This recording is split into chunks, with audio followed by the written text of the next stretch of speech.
Մի խումբ ուկրաինացի զինվորներ ուկրաինական դրոշով ներթափանցել են ռուսների վերահսկողության տակ գտնվող Պոկրովսկ PR ակցիա անելու համար։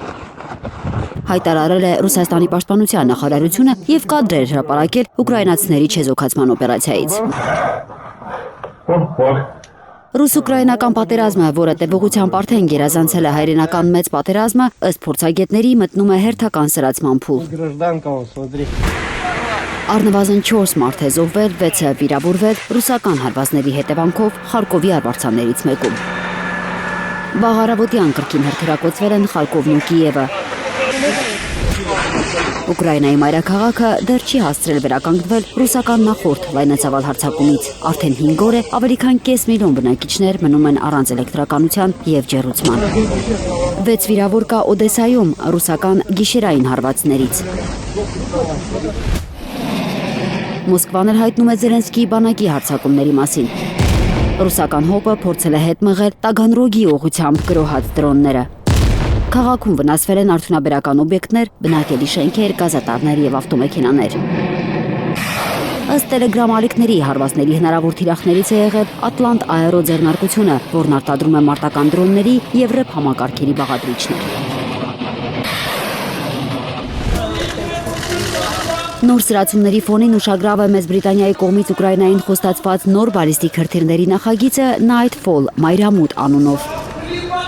Բրիտանական կառավարության հայտարարության համաձայն հրթիռը նախատեսված է ավելի քան 500 կիլոմետր հեռավորության վրա 200 կիլոգրամ մարտագլխիկ հասցնելու համար։ Տեսականորեն նման հրթիռները կարող են հասնել մինչև Մոսկվա, հաշվի առնելով Ուկրաինայի Սումիի մարզի սահմաններից Ռուսաստանի մայրաքաղաքի հեռավորությունը։ Ըստ ռազմական փորձագետների լավագույն դեպքում Ուկրաինան կարող է այդ հրթիռները ստանալ 2027 թվականի վերջին։ Մինչև դա Կիևը ստիպված կլինի բավարարվել բրիտանա-ֆրանսիական համատեղ արտադրության Storm Shadow թևավոր հրթիռներով եւ ամերիկյան Attackams բալիստիկ հրթիռներով, որոնց պաշարները ըստ գնահատականների սպառվում են։ Զենքի նոր խմբականակի դաշնակիցներից խնդրել Կիևը ՄԱԿ-ի անվտանգության խորհրդում, որի անդամները հավաքվել էին քննարկելու ռուսական օրենսգրքի կիրառումը Լվովի ուղղությամբ։ Քաղաքացիական բնակչությանը եւ էներգետիկ ենթակառուցվածքները ռուսական հարձակումներից պաշտպանելու համար մեզ անհրաժեշտ են հրթիռներ, հոբ համակարգեր եւ հեռահար զենքեր։ Մենք կոչ ենք անում մեր դաշնակիցներին լրացուցիչ պատժամիջոցներ կիրառել եւ մեծացնել տնտեսական ճնշումը Ռուսաստանի վրա։ Օրենսգրքի դեմ խաղ չկա։ ՄԱԿ-ի անվտանգության խորհրդի նիստում հայտարարել է Ռուսաստանի ներկայացուցիչը եւ խաղաղ բնակիչների մահվան համար մեղադրել ուկրաինական հակաօդային պաշտպանությանը։ Մինչև Կիևի առաջնորդը չմտափոխվի ու չհամաձայնի իրատեսական բանակցություններին, մենք կշարունակենք հարցերը լուծել ռազմական ճանապարհով։